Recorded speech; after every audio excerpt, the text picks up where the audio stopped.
दिवस काल होता. काल खरं तर महामानवाचा जयंती साजरी केली जाते, परंतु आपल्या पिंपरी चिंचवड थांबू नका, तुम्ही कंटिन्यू. आज भाविक कांबळे पत्रकार कक्षामध्ये बसलोय. त्यांच्या वडिलांचं या शहरासाठी फार मोठं योगदान आहे. खरं तर पहिले पत्रकार त्यांचे चिरंजीव नाना आज प्रत्येकासाठी एक दीपस्तंभाप्रमाणे आधारवड आहे. आणि कालचा दिवस मोठा असल्यामुळं खरं तर नानांचं प्रेसवरच कार्यक्रम झाला. बरेच पत्रकार असतील, इतर सामाजिक क्षेत्रातले, राजकीय सर्व क्षेत्रातले मंडळी त्यांना शुभेच्छा दिल्या. पण आपण आज सर्व पत्रकार मित्रांनी ठरवलं की नानाचा केक कापून वाढदिवस पत्रकार कक्षामध्ये साजरा करायचा. तर मी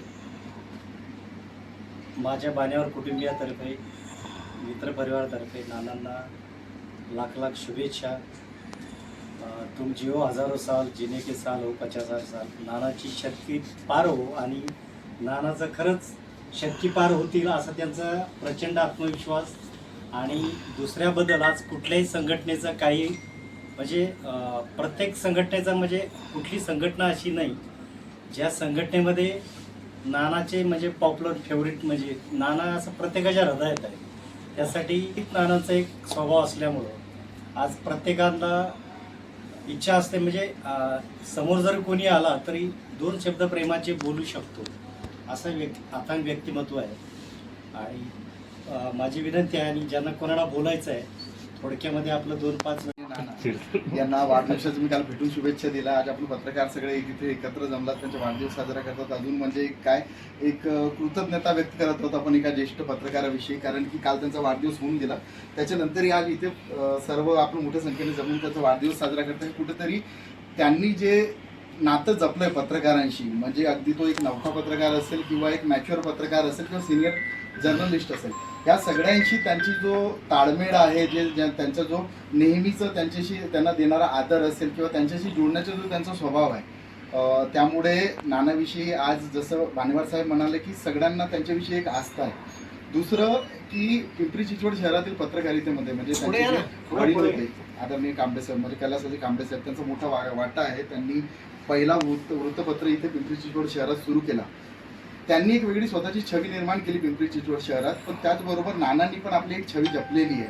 नानांनी त्यांचा वारसा पुढे ठेवला. आज वृत्तपत्र व्यवसाय चालवणं किंवा ते सांभाळणं हे एक मोठं शिवधनुष्य आहे. नाना ते पेलतात आणि ते सगळं करत असताना त्यांचा कायम प्रयत्न असतो की मी काहीतरी नव्या प्रकारे काहीतरी म्हणजे जे आधुनिक तंत्रज्ञानाची कास धरून काहीतरी करायचं. आता कालच त्याविषयी बोलणं झालं. लवकरच त्यांना त्याच्यामध्ये यश येवं असं एक आहे. पण एक आहे की ते ह्याही वयामध्ये शिकण्याचा प्रयत्न करतात. आणि नानांचा आमच्यामध्ये ते ज्येष्ठ आहेत पण आम्ही पण त्यांना मित्रच म्हणतो. पण ते सारखं सांगतात की नानांनी अतिशय तरुण वयामध्ये ते म्हणजे त्यांना ज्यावेळेस तो एक हार्ट रिलेटेड आजार आला होता, म्हणजे आज त्यांच्याकडनं प्रेरणा घेण्यासारखं आहे की ते असं आता पण वडापाव खा म्हटलं तर ते ऑइली खायला मागे पुढे पाहणार नाही. काय कुठलं पण पाणी वगैरे कुठल्या पण वातावरणामध्ये ते शूट होतात. पण त्यांनी ज्या प्रकारे त्याचं मनोबलानं जसं त्यांची हेल्थ सांभाळलेली आहे. एक वेळ असं पण होतं की आम्हाला कधी कधी नानाची तब्येत पाहिलं तर नानाला पाल्पिटेशन सारखं मे बी असं एक त्रास होत होता. पण त्याच्यानंतर असं वाटलं की नाना आराम करतील, पण नाना नाही. नाना न्यूक्लिअर बॉम्ब सारखं 2 दिवसामध्ये बाहेर पडतात आणि एनर्जेटिक असतात. तर हे सगळं आपल्या पत्रकारांना प्रेरणा घेण्यासारखं आहे त्यांच्याकडून, एकूणच त्यांच्या व्यक्तिमत्वात. त्याच्यानंतर ते पवना समाचारच्या माध्यमातून चांगलं लिखाण करतात, आपल्या शहरातली वस्तुस्थिती मांडण्याचा प्रयत्न करतात. आणि अधिकारीच नाही तर शहरातील राजकारणी असतील, सामाजिक कार्यकर्ते असतील किंवा वेगवेगळ्या चळवळीतले लोक, सगळ्यांशी त्यांचं नातं अतिशय चांगल्या पद्धतीने जोडलेलं आहे. परमेश्वर त्यांना उदंड आयुष्य द्यावं. ते आपल्या समोर आपल्यासोबत असेच पुढील काही वर्ष राहावं चांगलं आरोग्यासोबत, हे मी प्रार्थना करतो. आणि दादा पुन्हा एकदा वाढदिवसाच्या शुभेच्छा. 2 शब्दांना विराम. आणि शहर म्हणलं की सर्वात मोठा या शहरात पत्रकारांचा खूप मोठा कार्यक्रम असतो. कारण या शहरातली प्रत्येक अपडेट ही जनसामान्यांपर्यंत पोहोचायचं हा आपला खडतर प्रवास पत्रकारच करतो. आणि या पत्रकारांना एका धारेत एका रागेत लावण्याचं काम आमचे ज्येष्ठ पत्रकार नाना कांबळे हे कायम सातत्याने करत असतात. आज माझंच एक उदाहरण घेतो की मला एक चांगला वे आणि एक चांगला मार्ग कशा पद्धतीने पत्रकारिता असावी, कशा पद्धतीने बातमी लिहावी, दादा कंटेंट काय असतो आणि बातमी खेळताना बातमी कशी काढायची याचा अभ्यास मी खरंच नानांकडून शिकलो. आणि त्यांनी वेळोवेळी माझ्यासारख्या नौक्या पत्रकाराला वेळोवेळी मार्गदर्शन करून आज मी एक चांगल्या ठिकाणी पत्रकारितेचं काम करतो. तर हे मार्गदर्शन बाहेर घ्यायला 20-20, 25-25 हजार रुपये घेतात काय, पण आपल्याकडे ज्येष्ठ पत्रकार म्हणून विद्यापीठच आहे, चालतं बोलतं. या विद्यापीठातून जेवढं काय घेण्यासारखं आहे ते आपण घेत राहा. सर्व पत्रकारांना एक विनंती की काही असो, गट किती असतील, पत्रकार संघ किती असतील, पण एक पत्रकार म्हणून आपण जेव्हा एकत्र येतो ना, तेव्हा आपली ज्येष्ठ पत्रकार जे आहेत त्यांची काळजी घेणं, त्यांना इज्जत देणं, त्यांचा मान सन्मान राखणं हे आपलं काम आहे. आज नानांचा वाढदिवस आहे, या वाढदिवसानिमित्त मी खरंच त्यांना मनापासून शुभेच्छा देतो. आणि नाना तुम्ही कायम असे चिरतरून राहा आणि पुढच्या वर्षी तरी तुम्हाला मतदारांचा हक्क मिळेल असे ग्वाही देतो, म्हणजे 18 वर्ष पूर्ण होतील आमच्यासाठी. आणि थांबतो, धन्यवाद. आमचे फार जुने संबंध, म्हणजे आम्ही फॅमिली असल्यासारखेच आतापर्यंत आमचं झालेले. कुठली मदत लागली पत्रकार काय त्यांचा हात याचा असतो, म्हणजे काहीतरी शिकवण्याचा, काहीतरी हे करण्याचा असतो. आणि जसं त्यांनी एक उदाहरण दिलं मागं की नानांचं ऑपरेशन, त्यावेळेस मी लहान होतो पण सगळं माझ्या डोळ्यासमोर झालेलं. त्यावेळेस आमची आई तिथे याला होती, औंध हॉस्पिटल, चेस्ट हॉस्पिटल. बाकी काही फॅमिली मेंबर आणि हे म्हणून नानांना हार्दिक शुभेच्छा. असंच परत किती हो 18 वर्षाचे पूर्ण होऊन परत त्याचा अधिकार मिळावा त्यांना. तसं पाहिलं तर कांबळे कुटुंबाचा आणि माझा संबंध जवळजवळ 45 ते 47 वर्षापासूनचा. ही मुलं शाळेत जात होती तेव्हापासून होती. आणि काका होते यांचे वडील भानुदास कांबळे, त्याला तिन्ही मुलांबद्दल एवढा प्रचंड विश्वास होता की मुलावर जबाबदारी टाकली की मला काही बघायला लागणार नाही. आणि आज तोच वारसा समर्थपणेही सांभाळता येतो.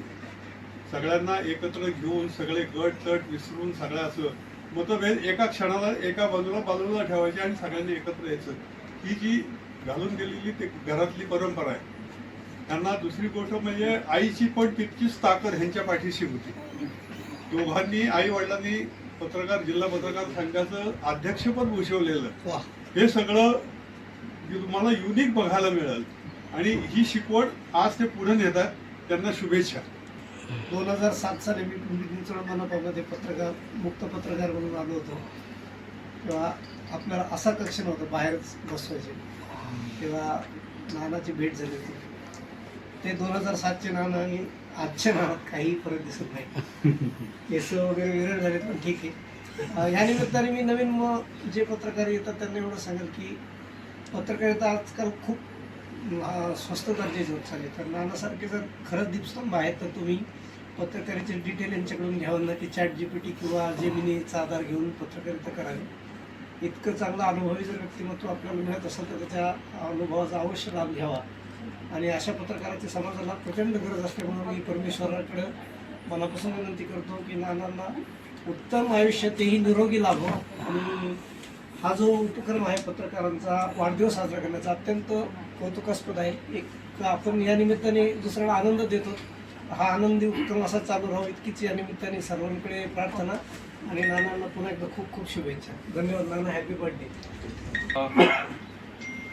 तसं पत्रकार म्हणून मी जरी शहराला नवीन असलो तरी माझा पत्रकारितेतला अनुभव बऱ्यापैकी आहे. परंतु 2022-23 नंतर मी जेव्हा महानगरपालिकेत पत्रकार म्हणून यायचं ठरवलं आणि एका त्रयस्थ व्यक्तीने, मी नाव सांगणार नाही, म्हटलं कोणाला जाऊन भेटू तिथं, नाही का, मला तेव्हा फारशी कोणाची ओळख नाही.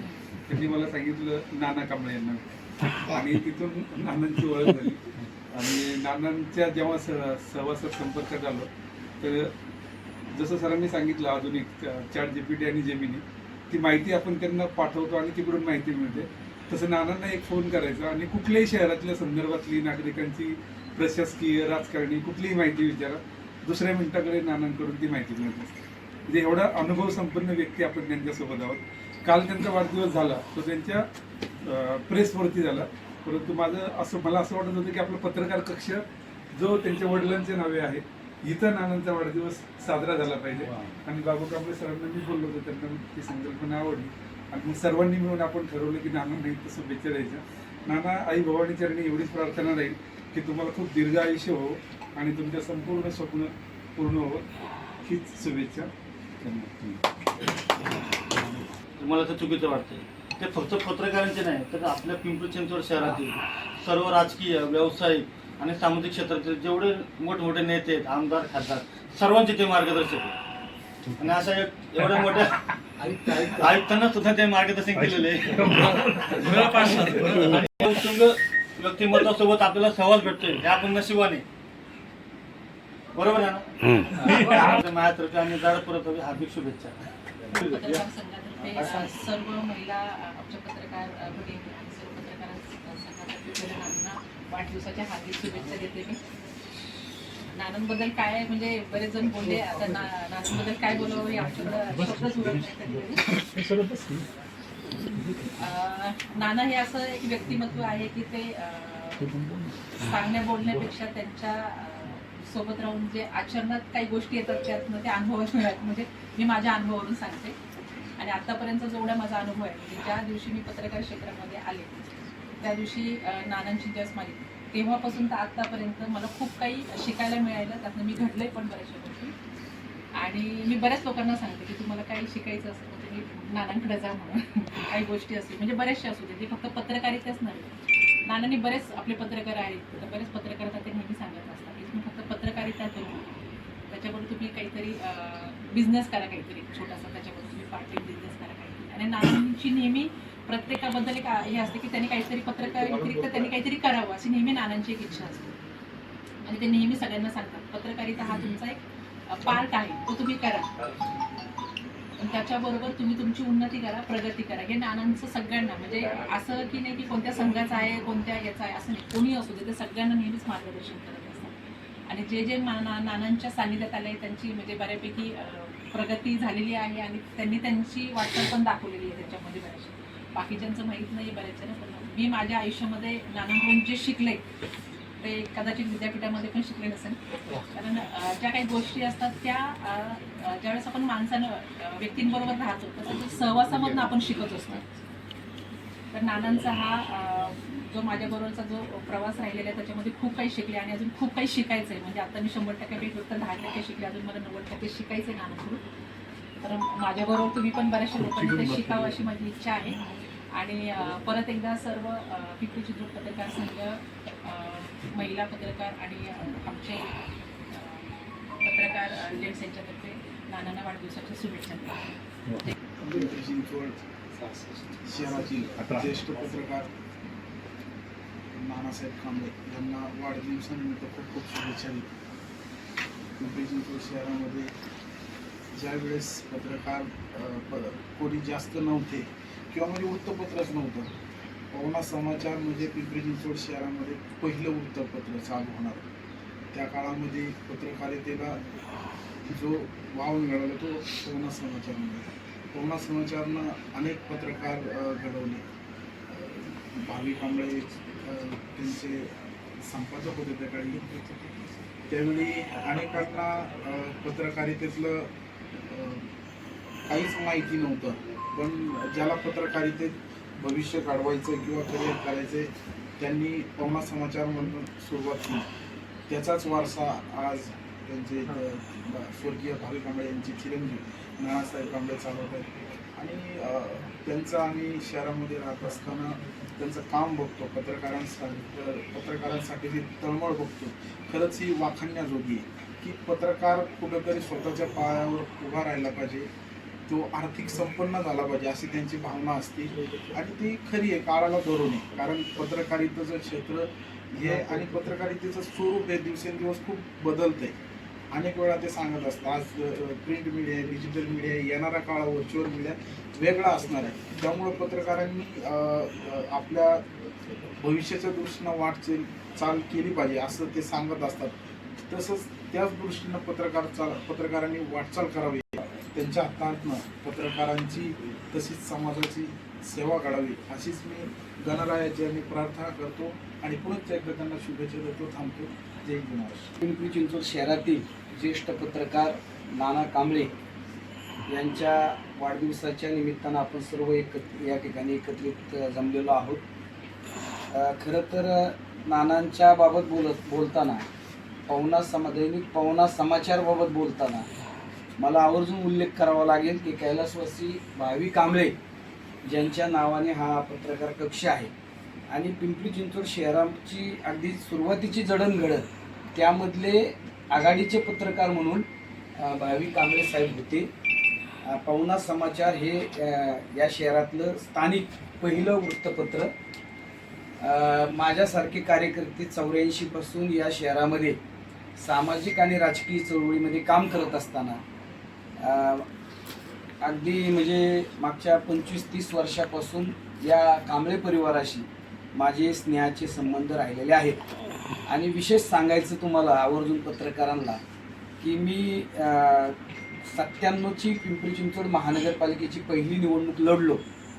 त्यावेळी माझ्या कामावर कैलासवासी भावी कांबळे यांनी एक स्पेशल अंक काढला होता, ब्लॅक अँड व्हाईट.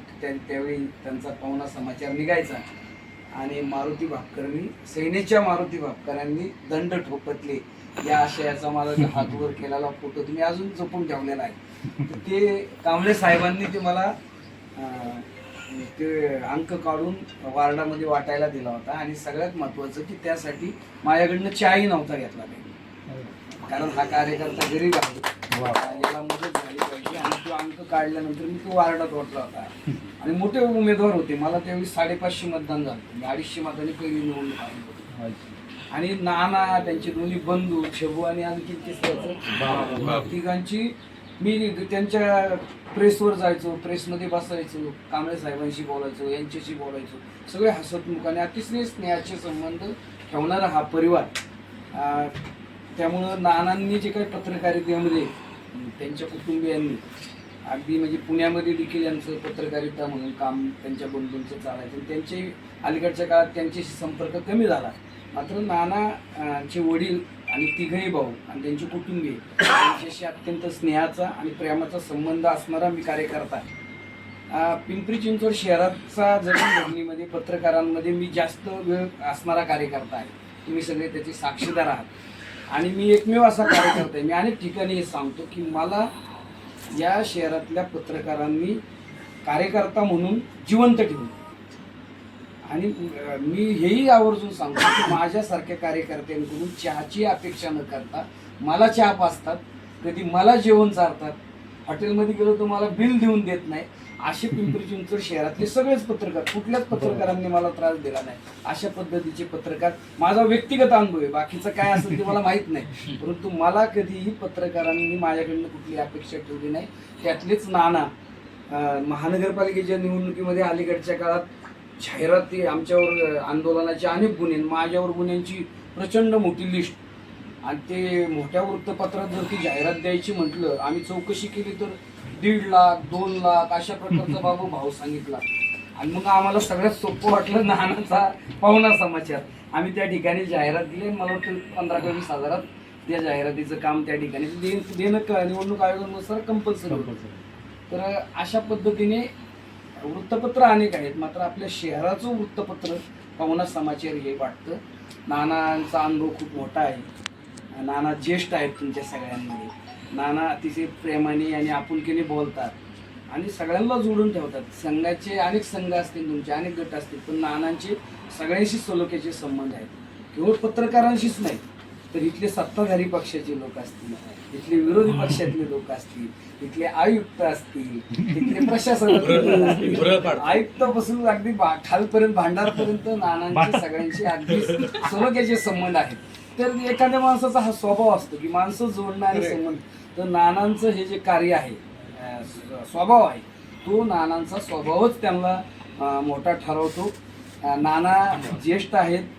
पुढच्या काळामध्ये तुमच्यासारख्या पत्रकारांनी अनेक गोष्टी शिकण्यासारख्या असतात. कुठलाही माणूस परिपूर्ण नसतो. कुठलाही मी जरी असेल, नाना असेल किंवा तुम्ही असाल, माझे गुण असतात ते घेऊन पुढच्या काळात आपण वाटचाल करायची असती. नानांचा 65वा वाढदिवस आहे. मात्र माझ्या अगोदरच्या वक्त्यांनी सांगितल्याप्रमाणे नाना आहे तसेच आहे. नानांचे वडील होते ना त्यावेळी मी नाना असेच होते, असेच असणार, असेच स्मित हास्य करणार. आणि आजही नानांनी आहे तसंच त्यांनी जे काही तब्येत राखलेली किंवा जे काही ते त्याच्यासाठी काळजी घेतात, नाना त्याचंही ट्रेनिंग द्या तुम्ही सगळ्या कार्यक्रमाला. आता तुमच्या समोर आम्ही वयानेही लहान आहोत, मात्र आमचं वय तुमच्यापेक्षा जास्त वाटायला लागले. दाढी केस तुम्ही अजूनही टवटवी टाकली गुलाबासारखे दिसतात. याचं जे रहस्य आहे हे खरं तर ह्या पत्रकारांना तुम्ही शिकवलं पाहिजे. असो, वाढदिवस साजरा करणं मला खरंच आवडत नाही, कारण वाढदिवस साजरा करत असताना आयुष्यातलं एक वर्ष कमी झालेलं असतं. मात्र निश्चित वाढदिवस करत असताना अशी सगळी मित्रमंडळी आली आणि त्यांनी शुभेच्छा व्यक्त केल्या तर पुढचं जीवन सुकर होण्याकरता त्याची मदत होत असते. नानांचा आपण या ठिकाणी सगळ्यांनी मिळून वाढदिवस साजरा केला. नानांना मी माझ्या भाकर परिवाराच्या वतीने, आमच्या मोहननगर चिंचवड परिसरातल्या नागरिकांच्या वतीने मनापासून शुभेच्छा व्यक्त करतो. नाना, तुम्ही अशाच प्रकारे तुमची वयाची 100री पूर्ण करावी आणि त्या 100रीचा कार्यक्रम असाच या पत्रकार संघामध्ये व्हावा आणि त्यातलं शेवटचं भाषण मला करण्याची शुभेच्छा व्यक्त करतो. आणि पुनश्च एकदा तुमच्या या गोड कार्यक्रमात मला सहभागी करून घेतलं त्याबद्दल धन्यवाद व्यक्त करतो. धन्यवाद. सगळ्यांना रहस्य ह्या सगळ्याचं वाट मी एक आठवण सांगितली होती हृदयाच्या ऑपरेशनची. गोपाळ सरांनी त्या संदर्भात मुद्दाम रहस्य म्हणून सांगतो. काय 34 वर्षापूर्वी माझं ऑपरेशन झालं औंधचेस हॉस्पिटलला. फरक खूप लहान होता. आई वडील त्याचे तिथं म्हणजे खरं तर मी शेवटच्या क्षणाला आदल्या दिवशी म्हणजे 2 दिवस आधी मी पळून जायचं ठरवलं होतं हॉस्पिटलला. आपल्याला ऑपरेशन नाही करायचं कारण माझ्या बरोबर जे हॉस्पिटल होतं ते धडा ऑपरेशन करून आला की मेला, ऑपरेशन करून आला की मेला. आणि त्यामुळं मी म्हटलं तिच्या आईला असं मारायच्या उद्या मारायच्या ऐवजी आपलं अजून किंवा महिनाभर तरी जगेल म्हणून पळून जायचं पण ठरवलं. पण तिची आई आली आणि मी मिसेसला म्हटलं मला नाही जायचं, मी पळून जाणार म्हटलं, मला नाही करायचं ऑपरेशन. तिने परागच्या आईला सांगितलं की असं म्हणताय. त्या आल्या मला भेटायला, पळून जायचंय, मी तुला परवानगी देते आता, जा. आणि मग फक्त ही पोरगी बघ म्हटली. माझी मिसेस अनाथ आश्रमातली. तिने उद्याच्याला तुला काय झालं, तिने कोणाकडं, ती खूप अपेक्षेने तुला इथे घेऊन आले तुझं ऑपरेशन. तिला खूप अपेक्षा आहे आणि तिच्या अपेक्षा पूर्ण होणार आहे, तुला काही होणार नाही. त्यामुळे तू तरी थोडं तुला वाटत असेल तू जायला हरकत नाही. बोलतात त्यांनी मला हे केलं की अशा पद्धतीने त्यांनी हे केलं की मी म्हटलं ठीक आहे म्हटलं. आणि दुसऱ्या दिवशी मी ऑपरेशनला, त्यावेळेस माझं ऑपरेशन झालं. तात्या म्हणजे हार्ट ऑपरेशन म्हणजे त्यावेळेस डॉक्टरांनी मला सांगितलं होतं की 10 वर्षाचं आयुष्य आहे. 10 वर्षाचे आहे म्हणजे किंवा म्हणजे तुम्हाला 10 वर्ष तरी आहेत. आता बघा तुम्ही आता कसं जागायचं ते. आज 34 वर्ष म्हणजे पूर्ण होऊन गेली. मला डायबिटीस आहे, मला ब्लड प्रेशर आहे. म्हणजे हे 3 आजार जे की कधी क्युअर न होणारे आजार माझ्याबरोबर आहेत. आणि डायबिटीस जवळजवळ त्याला पण जवळजवळ 30 वर्ष होऊन गेली मला डायबिटीस असलेल्याला. गंमत महत्वाची म्हणजे आता मध्यंतरी काही त्रास व्हायला लागला म्हणून तपासण्या केल्या. सुनबाई डॉक्टर असल्याकडून तपासण्या केल्या. त्यात मला त्या ह्याच्यामध्ये डिटेक्ट झालं की मला लिव्हर सोरासिस आहे आणि 3rd स्टेजला आहे. मी डॉक्टरला लावून मी दारू बिरू पित नाही, काही नाही, कधी पिलो तर कधीतरी वर्षात 6 महिन्यात कधीतरी पिलो तर मला लिव्हर सोडा ते म्हटले नाही हे डायबिटीसमुळे झालेलं आहे, त्यामुळे ते आणि 3rd स्टेजचं म्हणून सांगितलं. ठीक आहे म्हटलं. त्यात अजून हे म्हणजे निघालं की हार्निया निघाला, अजून एक मेजर आजार निघाला. म्हणजे हे सगळे असताना पण कोरोना 2 वेळा पॉझिटिव्ह झालो. सगळे भले भले भले भले आजारांचं पण तुमच्या प्रेम आहे. आजारांचं पण प्रेम आहे. पण का त्याचं कारण म्हणजे कोरोना म्हणजे असा एवढ्या डिसीज घेऊन जगणारा माणूस तर केव्हाच गेला असता, पण तरी सुद्धा जगलोय. तर आयुष्यभर काही महत्वाकांक्षा, काही जिद्द संपवली आणि मी सातत्याने तेव्हापासून सांगतो माझं जे स्वप्न आहे ना, काहीतरी एक स्वप्न डोक्यात ठेवलेले, ते स्वप्न साकार झाल्याशिवाय मी मारणार नाही, भले पुढच्या सेकंदाला. पण काहीही झालं, ब्रह्मदेव कुणी पण आला तर खरं मी माझं स्वप्न पूर्ण केल्याशिवाय मरणार नाही. आणि त्यामुळे आज पण तेवढ्या ह्याच्यामध्ये ह्या सगळ्या ह्याच्यामध्ये टिकून आहे. आणि त्यामुळं खूप काही कालच्याला गोपाळ सरांनी बरंच काही आमच्या गप्पा पण झाल्या. या वर्षावर म्हणजे मुळात ह्या महिन्याभरातच एक अतिशय चांगला स्टुडिओ उभा करायचा डोक्यात. पाहुणा समाचार तर त्याचा उपयोग होणारच आहे, पण आज कुठल्याही स्टुडिओमध्ये आपली जे काही इथं सोशल मीडियावरती काम करणारे किंवा याच्यामध्ये काम करणारे जे पोर आहेत त्यांना म्हणजे अक्षरशः निशुल्क तो उपयोगात आला पाहिजे. आणि एवढा सुंदर स्टुडिओ उभा करायचा आहे, त्या स्टुडिओमध्ये कुणी पण पाऊल ठेवलं म्हटलं पाहिजे की स्टुडिओ तर असाच असला पाहिजे. एवढा सुंदर स्टुडिओ उभा करणार आहे आणि 1 महिन्याभरामध्ये मला वाटतं ते सगळं पूर्ण होईल. कुठे सरप्राईज अशा नाही मी पिंपरीतच उभं करणार आणि त्या पद्धतीने प्रयत्न चालू आहेत. सगळे लाईट कशा पाहिजेत, काय पाहिजे, कॅमेरे किती पाहिजे, कुठल्या अँगलला पाहिजे, ह्या सगळं टेक्निकलचं म्हणजे मार्गदर्शन तुम्ही करा. बाकीचं आर्किटेक्टच्या माध्यमातून बाकीचं मी हे करतो. पण 1 महिनाभरामध्ये माझ्या अंदाजे त्याच्याला आधीच करायचा प्रयत्न, महिनाभरात तर नक्की स्टुडिओ भरेल. खूप काही गोष्टी अजून करायच्या आहेत. एक स्वप्न तर आहे ते तर साकार करायचे. तुमच्या सदिच्छा, प्रेम हे असंच पाठीशी असले की नक्की 100% मी माझं स्वप्न सगळी पार करणार आहे. आणि असाच कृपा असू द्यात, असेच आशीर्वाद असू द्यात.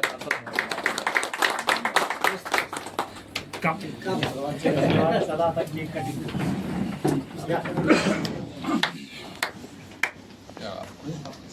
असं इकडे दाखवून या मला काय दिलं नाही.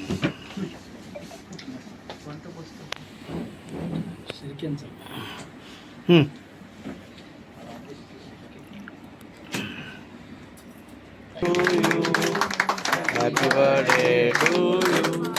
Happy birthday dear Nana. Happy birthday to you. एकदमच शांत झाले. बार बार ये दिन आए, तुम जियो हजारों साल. Happy birthday to you. Happy birthday to you. Happy birthday to you.